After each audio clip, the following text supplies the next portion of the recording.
Welcome to the 20th Annual Chopper Dropper. I'm Jamie Joss. And I'm Gary Grant, and we are so excited to be here today. The Chopper Dropper is the university's largest fundraiser to support our scholar athletes, and your chance to win one of the 17 cash prizes, including the $50,000 grand prize. There will be 17 winners today, with the prizes totaling over $75,000. Before we get started, I want to say a special thank you to Brevard County Sheriff's Office and the helicopter pilots, John Coppola, for their continued support of the Chopper Dropper. We could not do this without them. And I want to give a special recognition. You know, I'm here with Jamie, our athletics director. This event has a great tradition at Florida Tech. We've done these for many, many years, and this is the first year Bill Juergens isn't here by your side to do this. He was a big part of starting this, and I'm grateful to his role in leading this event. Last year, the money that we raised went toward providing mental health resources to our scholar athletes and also sport performance resources, including baseline testing, ongoing evaluation, and monitoring of our scholar athlete performance. This year, we will elevate our scholar athletes' knowledge and access to better nutrition tools and develop a leadership program that will help guide scholar athletes during their time at Florida Tech and after graduation.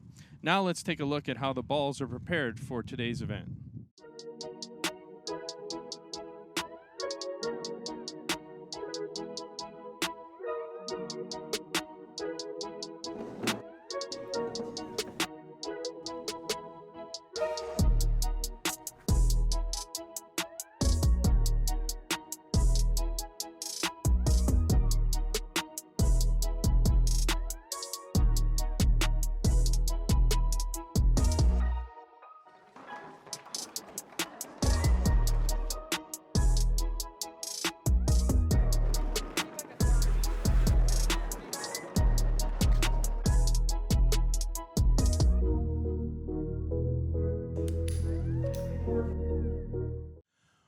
What we're going to see happen today is the chopper is going to land in the field behind us and pick up the balls. You'll see the bags right back there, pretty far back there, and they contain the 2,000 golf balls. They will lift them up into the sky and hover around the center pin, and there are 3 bags full of golf balls. They each weigh about 75 pounds, so we've got some good lifters out there, and they will pour them out over the field. and the closest ones to the pins are going to be the winners. I'd like to take some time to highlight some of the accomplishments this year of our teams and upcoming events. Our men's soccer team finished the year 10-1-7 and unbeaten in the Sunshine State Conference with a record of 5-0-5 en route to their first ever Sunshine State Conference tournament title with a 4-1 win at Berry. The Panthers advanced to the NCAA Final 16. Luis Tovar Romero was SSC Defensive Player of the Year and All-American along with Scher Dreschler. The women's volleyball team posted their first double-digit win since 2015 and tied for the most wins since 2013, which included wins against teams that participated in this year's NCAA Regionals. Kayla Maston was named to the 2022 Academic All-District team, while Katie Erdman was named All-SSC Second Team, and Carrie Bogan was named to the All-SSC Freshman team. They become the first athletes since 2015 to be awarded an all-conference team honor. They are also now going to be coached by first-year head coach Jordan Willis, who started just 3 weeks ago, and will be leading the team into an exciting fall team building on the success this year. The women's soccer team finished 8-6-3, advancing to the SSC Championship, falling 1-0 to Embry-Riddle. Mariana Mazoka, Maram Induke, Kate Frazier and Morgan Miller were named to the 2022 First Team Academic All-District Women's Soccer Team. May Juarez was named to the USC All-South Region First Team, while JoJo Michaels received Second Team honors. Both athletes are receiving All-South honors for the second consecutive year. Our swim team has 9 scholar athletes that are competing this week at the NCAA National Championship in Indy, the most in program history. Our men's basketball team earned 4th seed in the SSC tournament after finishing 4th in the regular season and battled their way to the semifinals versus Nova Southeastern, where they took them to overtime for the first time this season. They finished the year 19-11. Our spring sports are in full swing. Women's lacrosse is 5-2 and begin a 4-game homestand and senior day beginning on March 18th versus Alabama Huntsville. Men's lacrosse is 3-1 and departed this morning at 4 a.m. to head to North Carolina for 2 games and will be back home March 18th to host Colorado Mesa. Softball is 12-13 and will be back at home March 15th to take on nationally ranked Valdosta. And our baseball team is 12-8 with 3 wins against top 20 teams, and their next 3 series will be at home. It's been a great year in athletics, Jamie. Yes, sir, Gary. It's fun to see, and the athletes work so hard to see the success that they're experiencing. Just makes it even more special.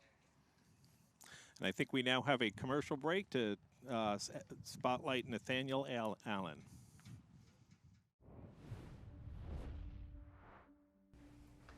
We're joined today by Nathaniel Allen from Panther Men's Swimming. Nathaniel, thanks for joining us. Pleasure to be here. So what's your major at Florida Tech, and why did you choose it? Is it something that you've always wanted to do? I'm studying psychology with a concentration in neuropsychology. And to me, psychology is like the science of exploring questions we once thought only philosophy could talk about, and making that bridge from purely conjecture and logical argument into a science, and then particularly for me, adding in neuroscience in a real hard science in that way is something that is just so fascinating to me, and it's such a new field. We're asking and getting answers for questions that we thought would never be possible to get. And then especially here at a school where everyone is so interested in what's out in space and what's around us out that way, which I think is fascinating. It's such a unique place to be studying what's in here instead. So growing up in Houston, what was it about Florida Tech that drew you here? So as an athlete, I came on a recruiting trip, and whenever I met my teammates here and I met the coaching staff and I walked around the campus, it pretty clearly felt like home, and it was pretty hard to sway that decision as I went to other schools to visit.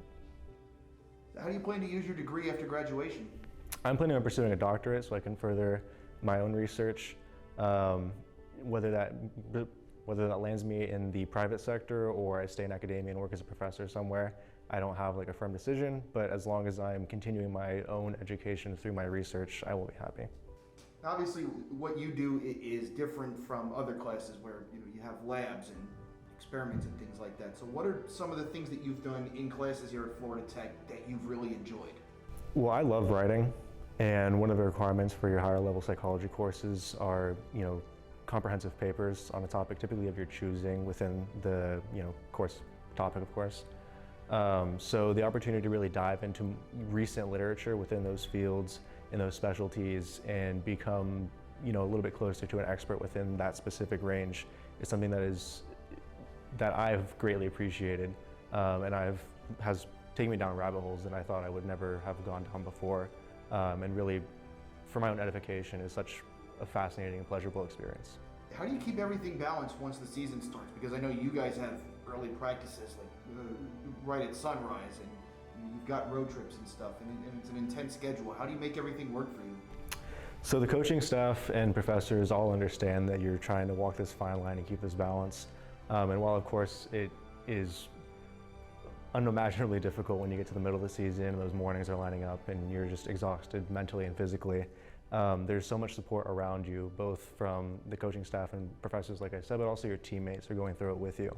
So there's always somebody to talk to if you need to. The professors understand if you are going to be out for a meet or something like that. Coaches understand if you have to miss because you have to do a meeting for your research team, things like that. That everything is there available to you to make the balance work. How has being a collegiate athlete prepared you for all of this now? And do you feel like there's any lessons that you've learned from the pool that help you in your studies? Of course. So being a collegiate athlete generally, and then I think especially for swimming, teaches such an intense form of discipline, where even if I find myself slipping behind in some things or one class or another, I'm so used to having to juggle so many things at once that being able to toss one thing up a little bit higher so I can catch the balls that we're about to drop, to run with that metaphor, is something that I have so much practice with at this point that I think once I graduate and I go on to further my own education and get into research, I can't see it being any different. I'm sure it'll be different in some aspects, but as far as the management skills that I've learned through doing, swimming here and before it's prepared me. What advice would you give to an athlete that would be coming to Florida Tech and might be looking at neuropsychology? I think this is important for anybody, but do your best to be certain of what you want to do, but don't hold on to it too tightly. I came in as biomedical engineering, and whenever COVID hit and things started switching around and I had time to really think about what I was doing, as much as I found biomedical engineering fascinating, I realized that I had a real passionate love for psychology and I wanted to transfer into that. And it wasn't an impossible choice to make, and it wasn't too difficult of a situation to switch into, but having an idea of where you might want to go is, I think, super important. And then once you get here, making an effort to communicate with your professors and talk to them and get to know them personally. I maybe presumptuously like to consider my professors my friends, and so I talk to them, somewhat casually about things outside of the classroom. Maybe I'm just talking to them about what I'm reading on my own, or they're recommending things for me to read. That's how I got into a research lab that I'm working in, and then also how I got my advisor to do my thesis. So making use of the professors available to you, especially at a small school like this, is, I think, the most important thing you can do here. And we'll wrap it up with this. The 22-23 season, just about a month away from starting it. How do you feel about the team, and what are you looking forward to the most? So with my senior season and the team being bigger than it's ever been before, I am nothing but excited to see where we go here. I think we're kind of in uncharted waters with how young the team is and how much potential we have here, and being in such a competitive division and conference in particular. I think the competition will be amazing. I think we have so much growth ahead of us in just this season alone. I'm really excited to see where it takes us. Nathaniel, we thank you for joining us, and good luck this season. Thank you.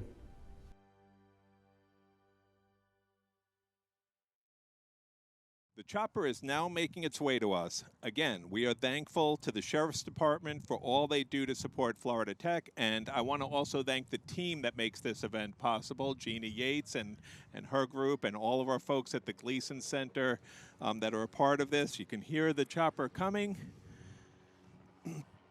And again, we're very grateful that, the sheriff helps us in so many ways. He does his dancing for the Space Coast at the Clemente Center each year. He does, anytime we need an MC or a auctioneer, the sheriff is there. And this event is one of those moments. And so this is his helicopter. I think you can see it hovering. We can hear it. Do you see it yet, Jamie? It's right above us, Gary. And I think they're doing the swing around like they did last year to come out and come right around the midfield mark. You might have remembered last year we had a rainy day, and it was kind of dramatic because it was raining and then the clouds cleared like magic. And the helicopter was able to come in and drop the balls, and when it left, the rain resumed. This year, we have a beautiful sunny sky and beautiful weather, so we're really grateful. Looks like they're doing another loop around.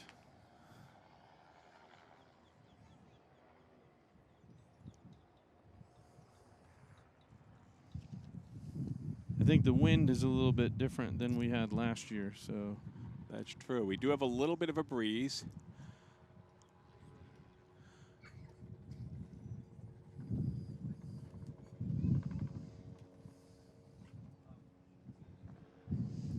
And very timely. They came, boy, they actually really, they know how to. Yeah.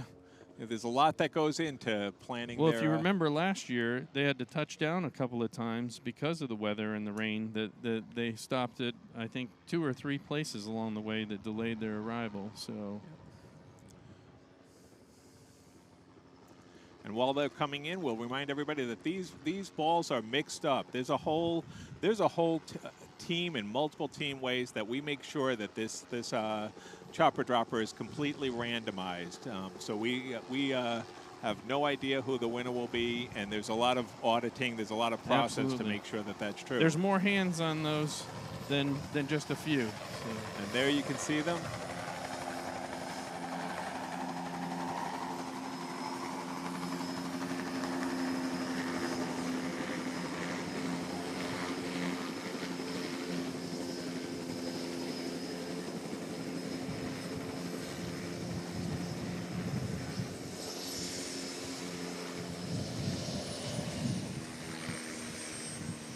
don't usually say it on this field, but touchdown.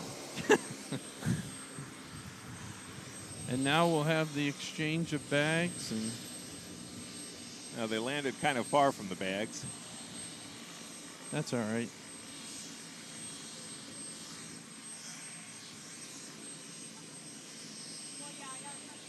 We might need to get some extra assistance.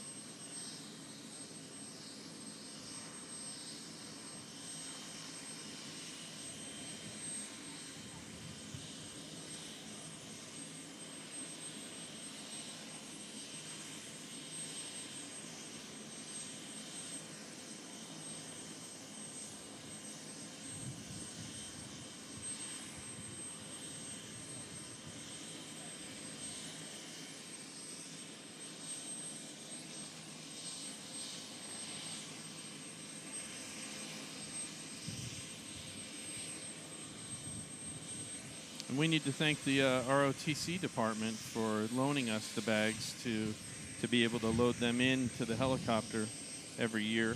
Yeah, not any kind of bag can hold 75 pounds worth of golf balls. But and a good segue that next year our ROTC program, which currently does their physical training at Palm Bay High School, will be using our new turf field every morning, 6 days a week, to be able to do their physical therapy or physical training. And the good part about that is they won't have to drive off campus, and they'll be able to start and finish earlier than they have in years past. So that's a nice partnership that we can do with having a field, the turf field, to be able to wear as many teams or as many participants as possible. Yeah, not everybody knows, I think. They know, that, you talked about some of the ways that our teams have performed this year, but I don't think everybody knows how much our teams do and our athletic program does for the community.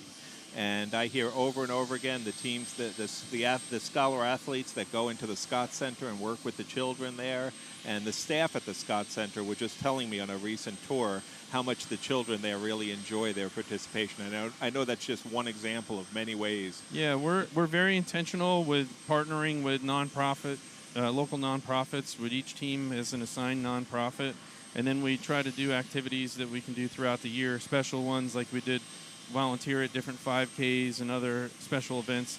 And in the future, we're trying to plan 4 events throughout the course of the year that are an all department-wide event where all of our athletes and coaches are involved in that particular task. One that we're looking to enter into a contest every year that the NCAA has, an Excellence Award, but that's an intentional one. And then we also, on Civic Engagement Day, which coincides with Voting Day, it doesn't necessarily have to be a political thing, but something that we're doing civically as a department. And so we're looking to build on those 2 things in the future. Yeah. So when you come out to the games and you're cheering on the team, you're cheering them to win, but you're also cheering them as great students and committed people who are giving back to the community and growing in all sorts of ways. Yeah, I think the goal is that now with corporations and other entities, service has become a part of the fabric of those organizations. So we're, in a way that we're preparing them for life after athletics, it's another way that we're preparing for a life of service. And you can learn just as much in the classroom and in service. And I think those are 2 things that we're trying to build, that spirit of giving back to the community for those athletes. I love that. Thank you. Yeah. And let's see how they're doing. I think they're contemplating getting the bags. They may just be deciding if it's worth lifting them or moving the helicopter over. What do you think? I think that's probably what they're going to do. That's a heavy haul. That's probably about 75 yards, maybe, where they're located. Yeah. We may have to have the ROTC students out here to help with that, not just the bags, but the actual. Then they don't have to do physical training tomorrow morning. And there's Gina looking back.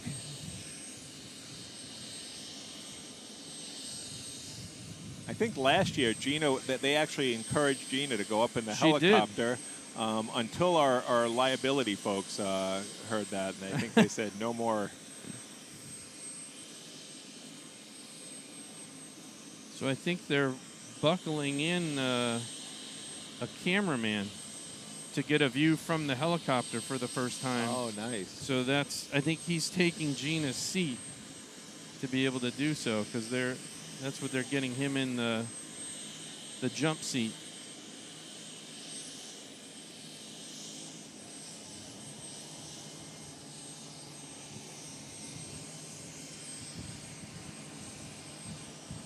And there are no doors on that helicopter. I so- noticed that. I noticed that. They so that's the buckling in is very important. Yes, I would hope that they do that.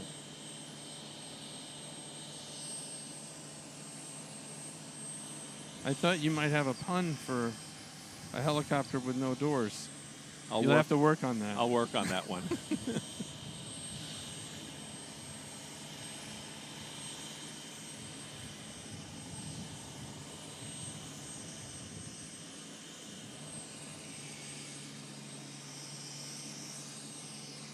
So if anyone remembers, this is Rick Stotler Field. Tell us about the sports that takes place on Rick Stotler Field. So this is the first year that women's lacrosse has actually competed on Rick Stotler Field. But in the future, with the turf installation, we'll have men's and women's soccer and men's and women's lacrosse will be playing on this field. And it'll be the first time that we don't have to get an NCAA exception to play lacrosse, because we have been playing on the Varsity Training Center former practice football turf, and that was not meeting NCAA standards widths, so we had to get a special exception every year to be able to play on it. So we're really excited to have artificial surface. I know a lot of people are often questioning about moving to artificial turf versus grass, but our groundskeeper, Chris Raimondi, will tell you all the nightmares of the last 16 years that he's had to take care of this grass. It was, there's not a lot of drainage, there's not a lot of sub-drainage, and the topsoil is not very, it's very sandy, so there's not any density, the nice actual dirt, and so it's really tough to keep the grass on this field. And as you can see, even in the wear spots like the goal mouth and midfield where they take their draws, those are areas that get worn out really tough, and then especially in soccer season. By early October, especially if like last year where we had 2 hurricanes, it makes that field even more difficult to maintain. So now it'll be a consistent playing surface, rain or shine, and even the fact that last year when we were hosting the 4th round of the Super Region 2 tournament for men's soccer, after the halftime, we had about 2.5 inches of rain on this field, and we had to postpone the game and pick it up a week later at Eastern Florida State because our field was no longer playable. So we're very excited about this opportunity, and certainly to have all of our teams to have a nice stands area and a home where they don't have to go off campus like we've had years past. So we're all very glad that you're paying attention to the facilities, to the fields, and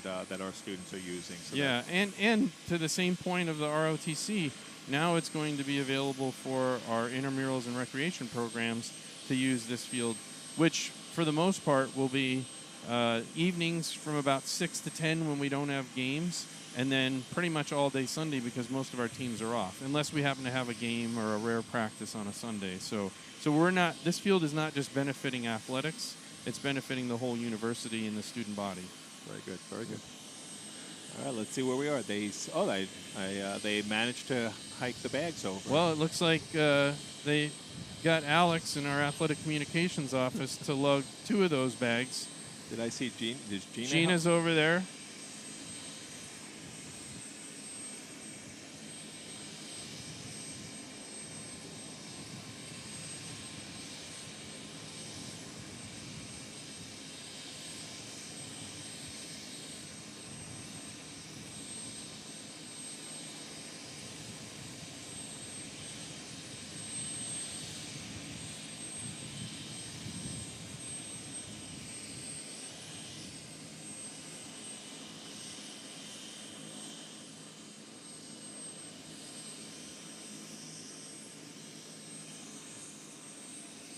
Last year we had, at one of your events for advancement, we gave the pilot and co-pilot a really nice picture of last year's ball drop, which that I think was probably one of the best gifts that they really, really appreciated that. And I thought it was a fantastic photo to be able to share of the work that they're doing and helping us. Yeah, absolutely. And so glad to be able to do that. I mean, they volunteer their time for this. This is not all of the funds that are raised for this fund athletics or the prizes. None of it goes to the coordination of the event and to the pilots. Everybody is a volunteer for this event that are a part of that pilot. And we're very grateful for all that they do for us. And I'm grateful that we have chopperdropper.com. Like when that we have that address. To Yeah. make it easy, that surprised me when I learned That it was available. Yeah. Franchise. Yep. We'll never give that up.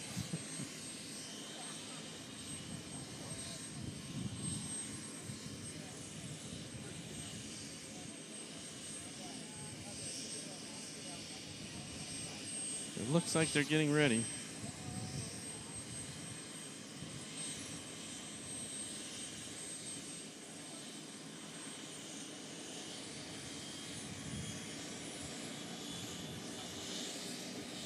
Yeah, they're picking up some speed. Yep.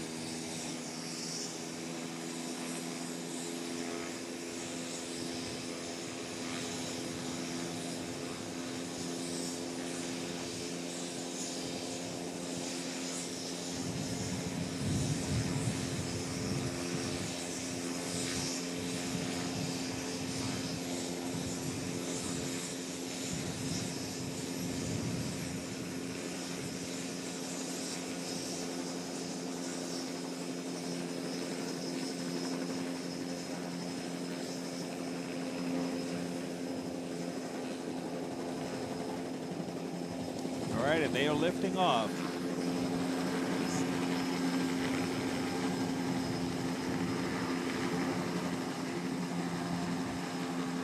And you can see the flag. The balls will rain down around that flag in just a moment.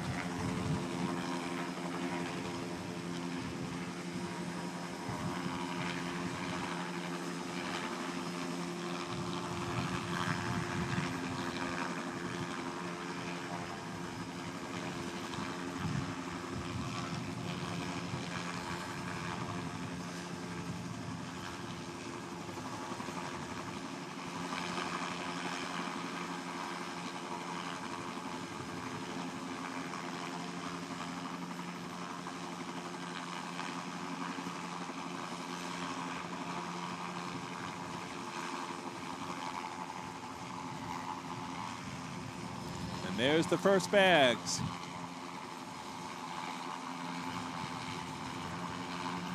They'll make sure everyone comes out of that bag. Yep. None gets stuck in the corner.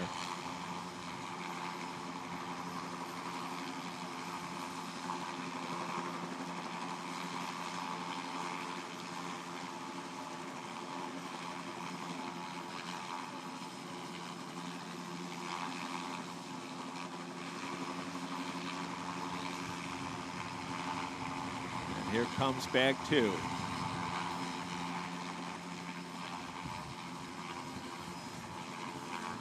They are getting a nice spread close to the pin. It'll make it hard for the measurers to walk out there because they'll be tiptoeing through those.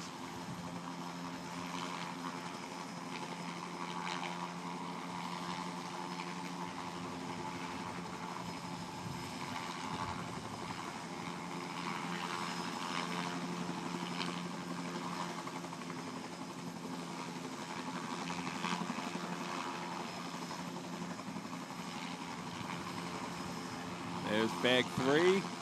I'm guessing it takes a lot of talent to hold The precision that he has is very admirable.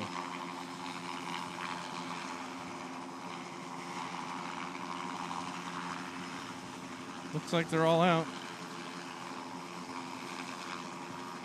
I think they are. Let's check and make sure there's Oh, not. no, I there think there looks is- like one more. I think there might be a 4th bag. Yep. Yep.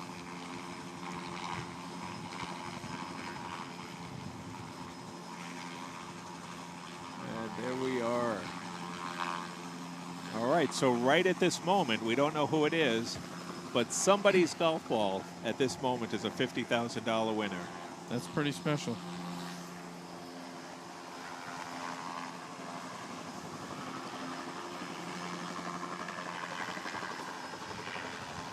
All right, so I think the auditors will be preparing themselves to head out there. and nobody that goes out there has a ball in the game. No.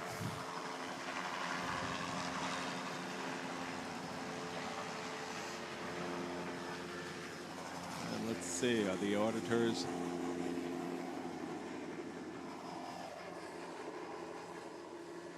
And the sheriff's helicopter is leaving and is now available to help prevent crime in Brevard. I hope they get that guy back here.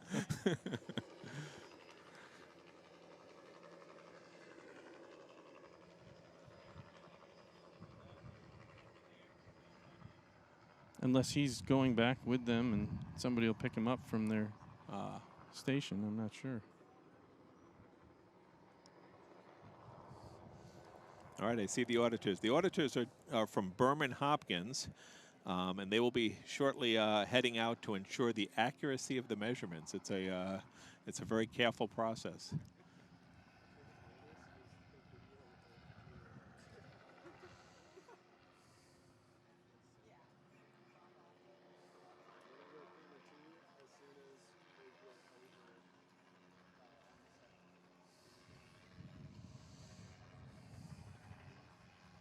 And even the auditors are donating their time.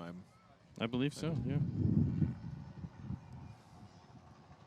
Well, it looks like they're coming back to drop him off. All right, now, if they come back to drop him off, they better make sure to not be so close that they spread those balls around. I think they'll be okay.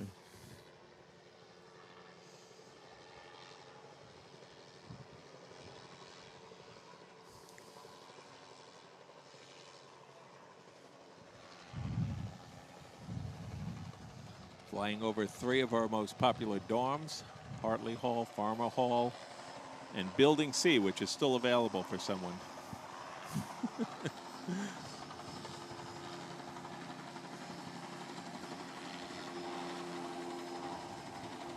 Might get a little extra nudge if your ball was an inch away from that little extra wind there. I think they got enough distance away that they're not affecting.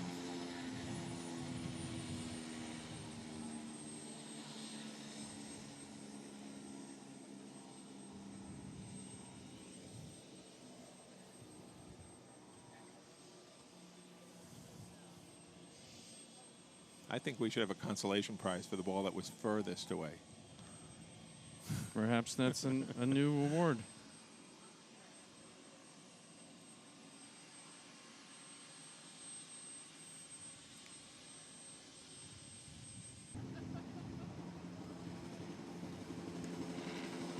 And there they go.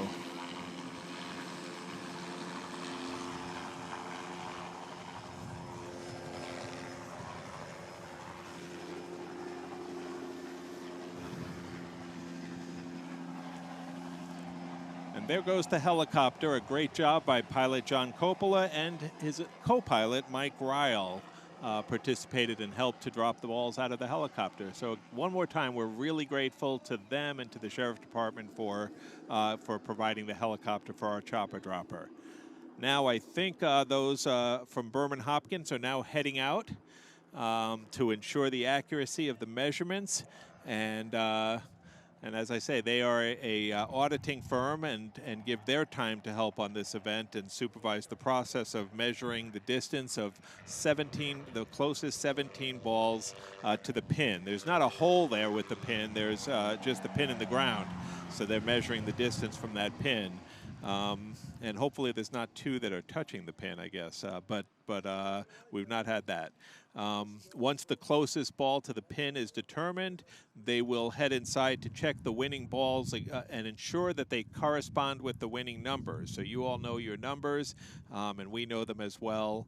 And they will make sure that everything is in order. And shortly we will be contacting the winners, and one lucky winner who will be $50,000 richer.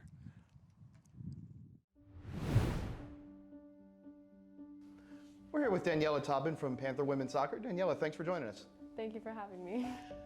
So, what's your major here at Florida Tech, and why did you choose it? Is it something you've always wanted to do? Well, I chose general biology because I've always been interested in animals and plants and just how that dynamic works, and I didn't want to specify in one part, so I chose one that really went into depth into each type of topic, and yeah.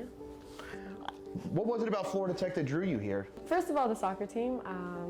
I've played soccer all my life, so I wanted to continue my journey and my career playing in college. So that was one of the reasons. The other one is the beach is super close. It's just 10 minutes away in a car. And really, the faculty, they're really amazing, and I met with one of them on my tour, and he really just made me love the school and just showed me what are the possibilities of research and the programs. How do you plan to use your degree after graduation? I plan on using it more on the conservation side. I've always wanted to help humans and animals coexist in the world, and now with climate change and everything, it's very important to keep our ecosystems healthy in order to have this world last as long as we can and survive in it. I know that you interned at the Brevard Zoo in your spare time. What did you enjoy about that, and what did you learn while you were there? I've honestly learned so much. I love Dr. Talbot. She is the professor I worked with.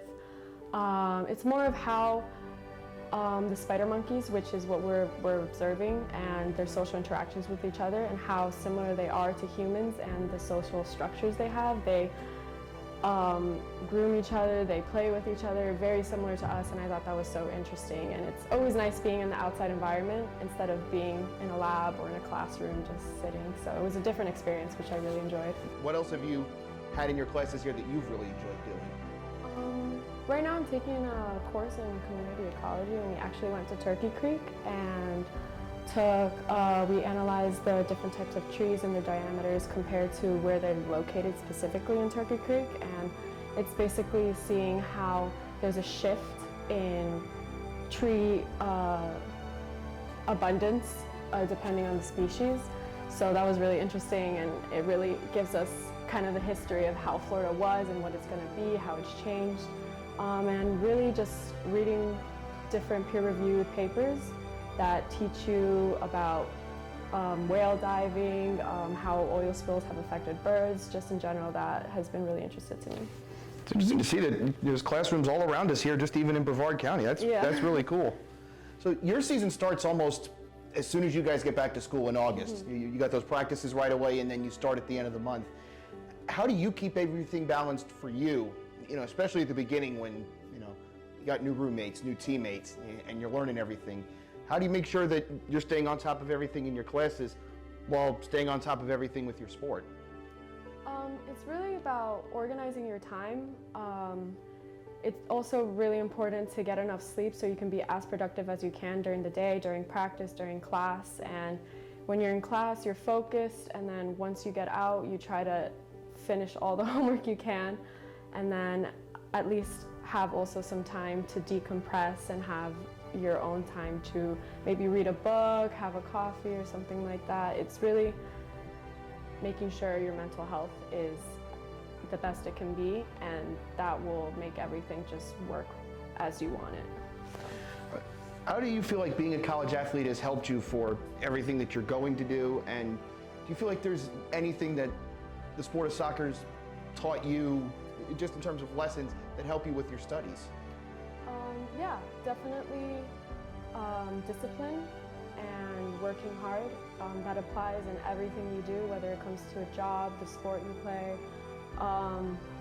being with friends, everything like that. If you work hard on the field, you learn to work hard in life. In every job you get, you want to make sure you're giving the best you can, and just staying disciplined in the sense of eating right, sleeping right, and that will convert into school, as in making sure you do your homework on time, don't procrastinate as much, and yeah, that's basically how it transfers into school. What advice would you give to an athlete coming to Florida Tech that might have an interest in general biology? Definitely start talking to all the professors you can, form a bond with them. They're great people. They'll help you with whatever you need. They'll help you also just figure out what you would like to focus on and specialize in.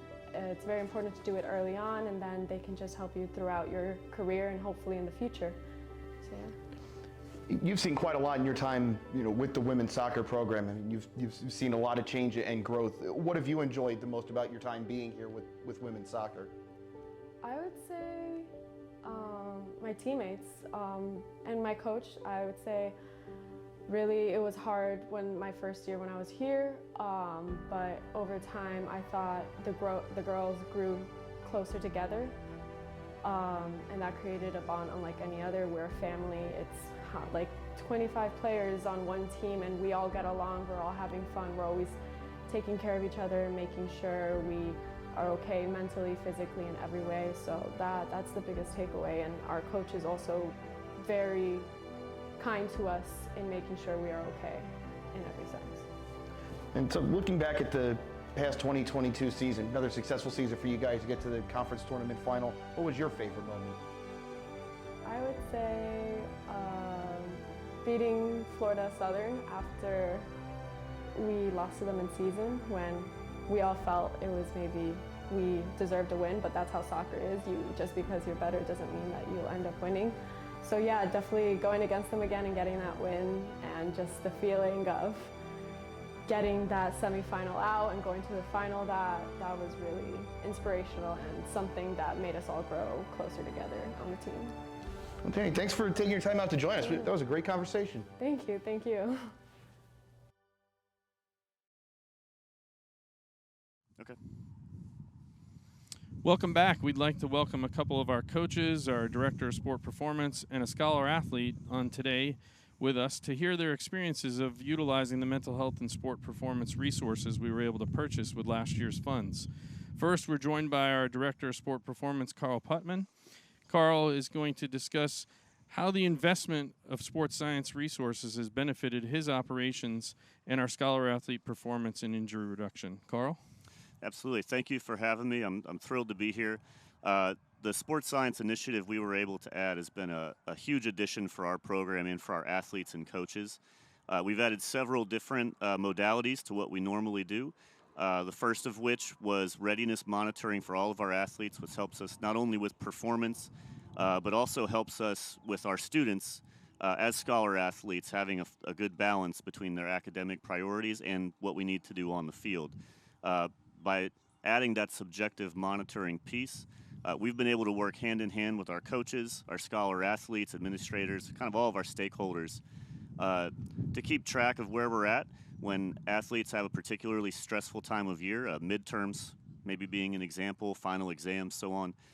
We can monitor where they're at, and if we need to dial back their training or if we need to dial up their training during slower times to get ready for season, we've had really good objective measures that help us make those determinations much better than just, an old coach's eye or something like that. We're trying to advance and use science and use this subjective monitoring to improve our performance across the board.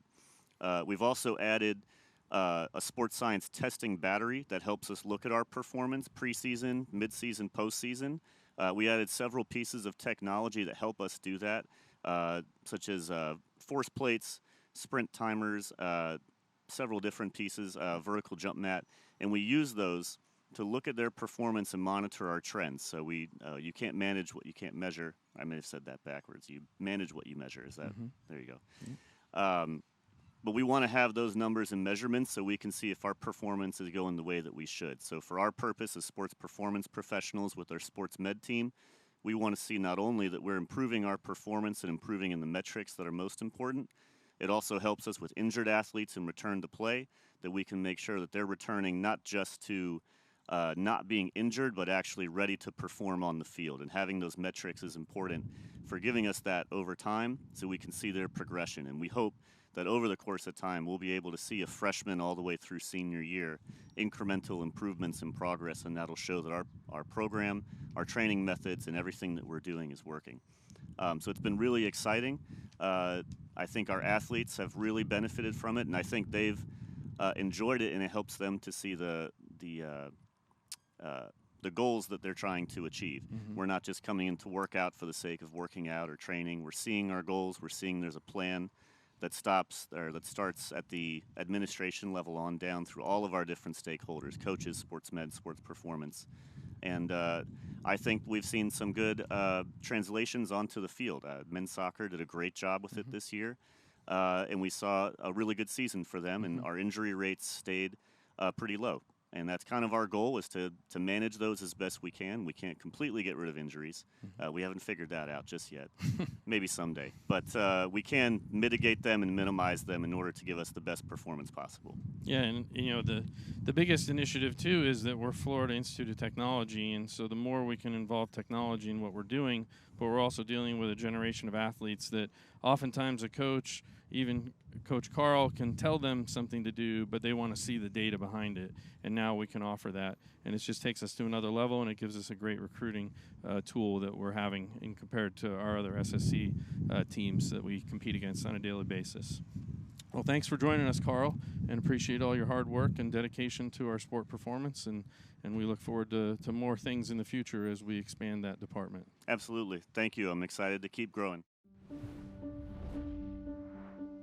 We're here with Parker Christensen from Panther Men's Soccer. Parker, thanks for joining us. Of course, thanks for having me. So what's your major here at Florida Tech, and why did you choose it? Is it something you've always wanted to do? Yeah, so I do mechanical engineering here, and it's always been a big passion of mine to sort of design stuff and create stuff. Ever since I was a kid, I love building things with things like Legos, or I'd make like buildings out of paper. So that sort of creative mindset I've always had. Yeah, you started early. What was it about Florida Tech that drew you here growing up in Dallas?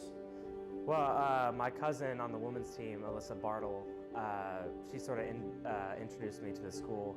And after looking at the academics, after knowing I already wanted to do mechanical engineering, and seeing that they also had a successful men's soccer team, I was able to get in touch with Coach Chan, and we were able to work something out, and it ended up being a perfect fit. How do you plan to use your degree after graduation? Yeah, I hope to work for some aerospace corporation, maybe around here in Melbourne, but maybe just in Florida in general. So either an aerospace corporation or maybe something like motorsports. Obviously with engineering, there's a lot of stuff that gets done in classes and a lot of like trial and error kind of things. So what are some of the projects that you've had in your classes that you've liked doing?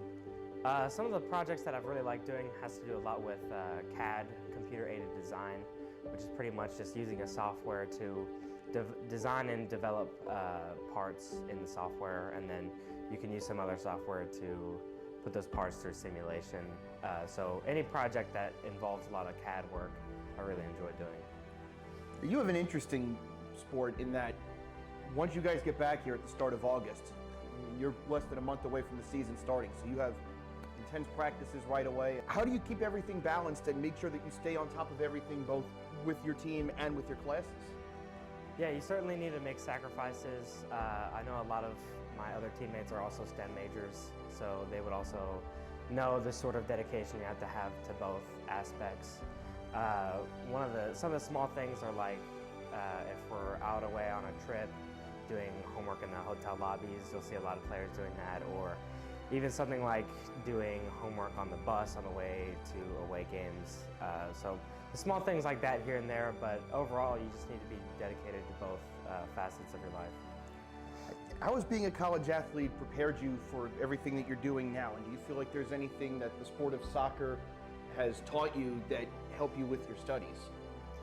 Yeah, I mean, kind of like what I just said, being really disciplined about what you're doing and really why you're doing it. And then soccer specifically has taught me how to really work with a team in general and get things done through that way. What advice would you give to an athlete that's coming here to Florida Tech that might also want to get into mechanical engineering? You certainly need to be passionate for whatever sport you're doing, and mechanical engineering.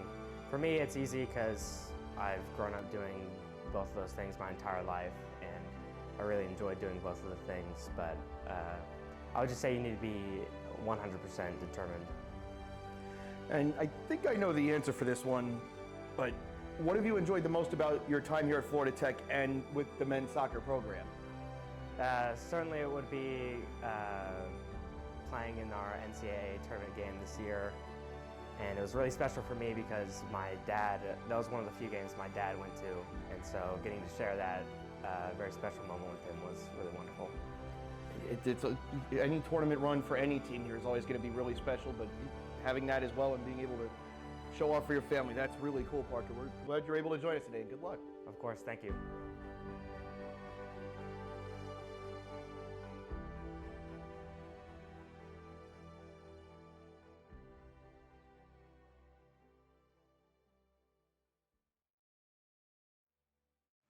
So our next guest is Ryan Moon, our head women's soccer coach.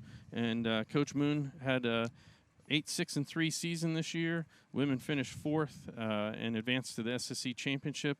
And Coach, I want to talk to you about in securing a partnership with Training the Complete Athlete.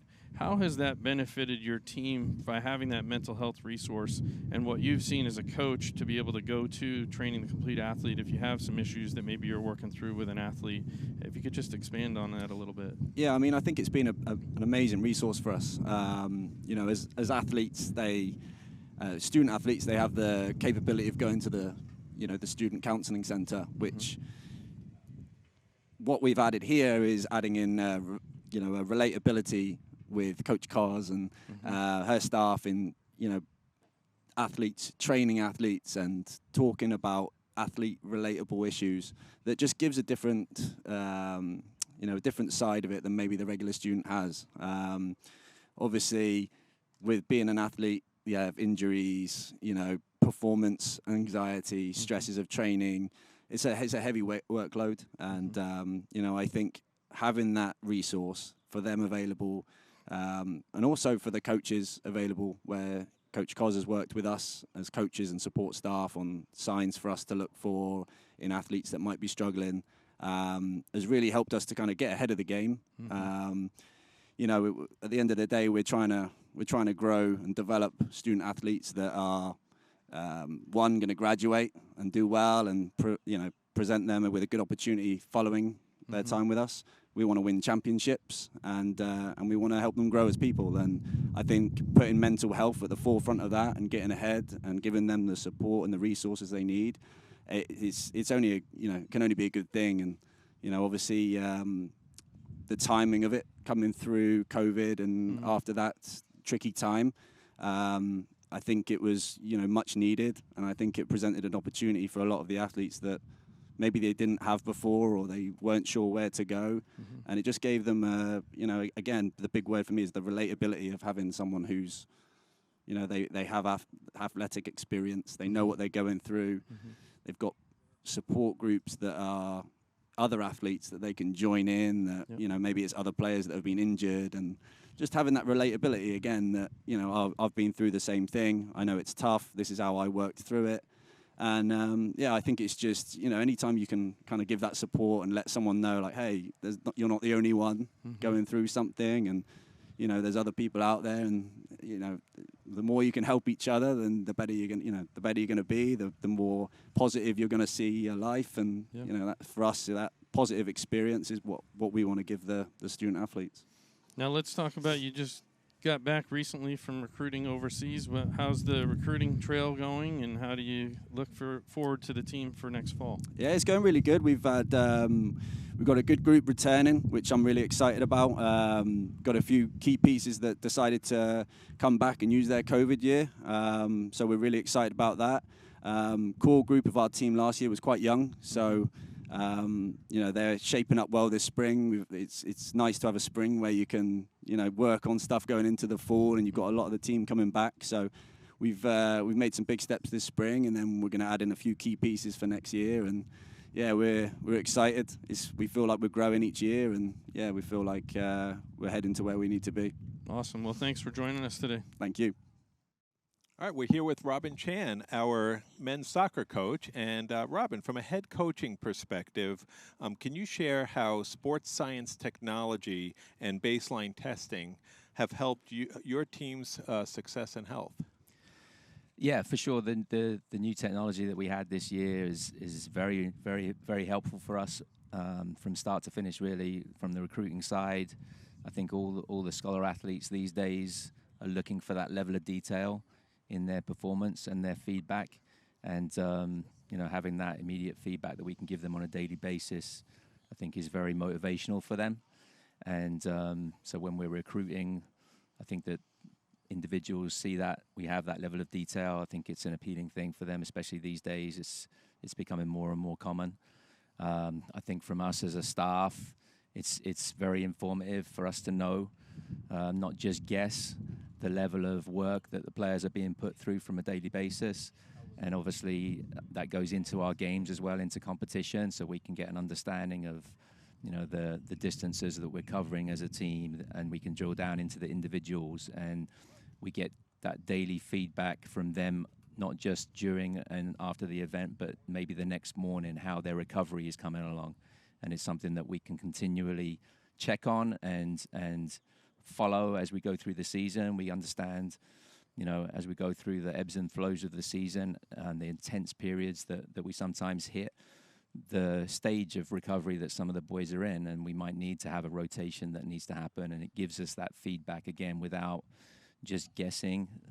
And there's a certain amount of that, observation that has to be incorporated in, but we get an actual science back to us as well. So I think from a coaching standpoint, it's very, very helpful for us, and has helped us manage the injury load and the workload of the players through the season. Really neat, really neat. What does that technology look like? Like some people might not be familiar with the kind of developments that might be different from when they were athletes here. Yeah, so for us, we have GPS wearable technology, which is a small, it's about this size unit that they wear in vests. But we added the heart rate monitors this year. It's about a dime size piece of wearable technology that they wear on a strap. Mm-hmm. And there's some duplication of the information. We had the GPS monitors prior to this year, but the heart rate monitors are the ones that we've added this year, and they actually have given us probably more valuable feedback on a day-to-day basis and more consistent feedback on a day-to-day basis than the wearables that we had prior to that. It's immediate feedback. It's not something that we have to upload. It's just transitions that data right to the software. We can look at that information directly after practices. All the players have access to their numbers and are very interested in those numbers as well.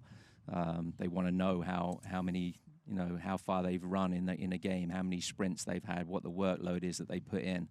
And again, for them, it's a motivational thing, but very easy to wear. They pop them on, pop them off at the end of practice. Easy to transport if we're going to away contests and things like that. It's really very easy for us to manage. Yeah, really neat to think. A lot of people wouldn't necessarily think about how technology can make a difference in athletics. And I know some of our alumni work in that area. I hope some of our students in the design center might be working on projects. Where do you think the future will? What kinds of technology changes might happen in the future? I mean, I think you're going to start seeing maybe the uniform companies, Nike, for instance, building that technology. They're already doing it at the professional level, but into the uniforms where now you don't even have to take off, strap in something. It's just already part of the uniform. I think that's probably a direction that we'll see, a trend that we'll see. But it's an amazing addition and I think that will continue the addition of sports performance into the everyday life of a student athlete. It's something that they're going to. I mean, a lot of these guys these days have grown up with that sort of technology. It's so available. I think the pricing point has made it so very, very affordable for a lot of people.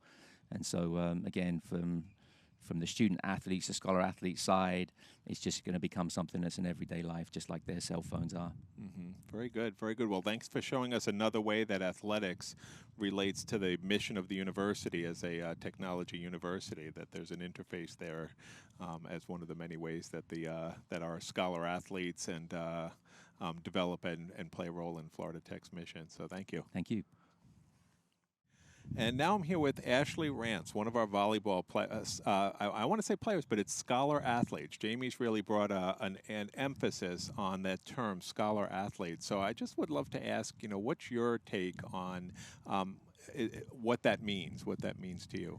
I think being a scholar athlete is different because I mean, when you're an athlete, like your whole life, you're used to being an athlete. But once you're in college and like being a scholar athlete, it's such like an honor, and especially to at such a high level of academic school, it's really an honor. And I love playing at such a high level and being able to go to school too. Neat. I love that whole concept. It really reflects, again, the special experience at a place like Florida Tech. Can you share how you and your teammates have benefited from the training and the complete athlete partnership, and share what you'll be doing, I think, for your summer intern? Yeah, so training the complete athlete is such an awesome thing that we have. Coming from my last school, we didn't have a lot of resources.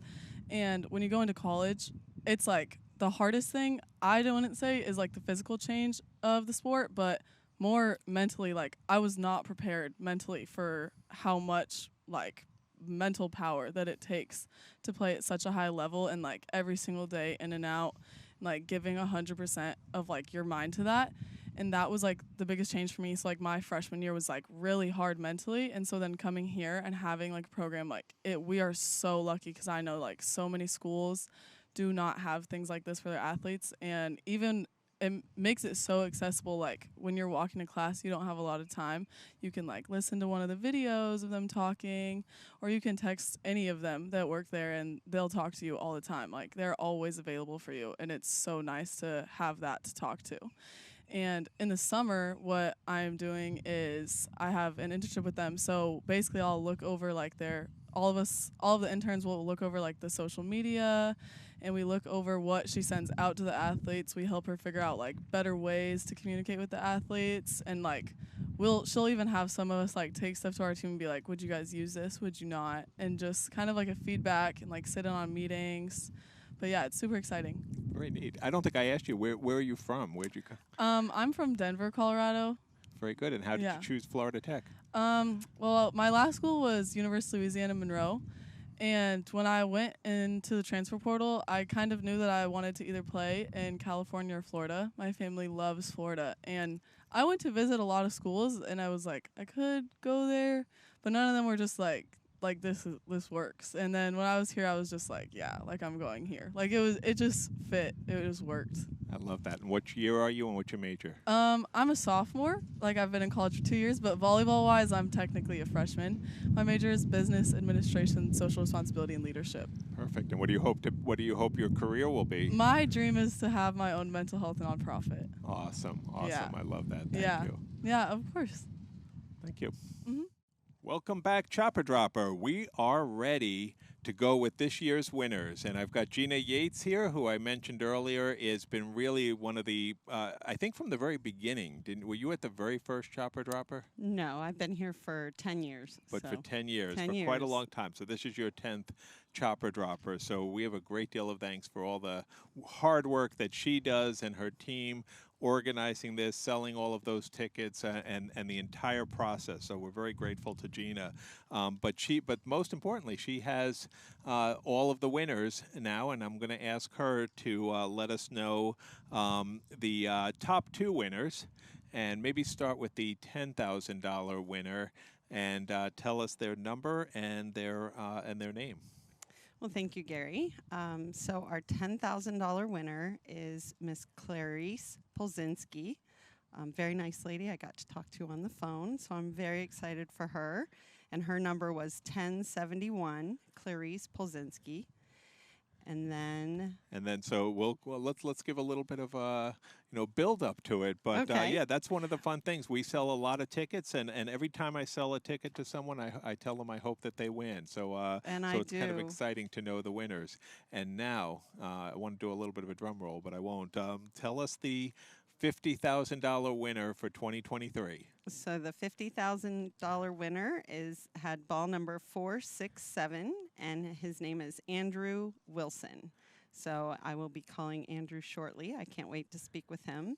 And we did have 15 $1,000 winners, and we will post those on our website for everyone to check out, so they can go to floridatechchopperdropper.com and check out the 15 $1,000 winners. And I will also be calling all of them shortly after the broadcast. So. And I believe Andrew bought one ticket. Just shows you, we had one ticket. We had some people that bought. We're very grateful who bought many, but he bought one ticket. I think he gets one ticket every year. Every year he has for several years. So this was his year. Fantastic. And we thank everyone so much for their support. Florida Tech Athletics thanks you for their support, and it's definitely the highlight of my year to get to give away $75,000. So we appreciate you all. I'm very jealous that you're going to get to call that winner in a few minutes. Thank you. Thank you.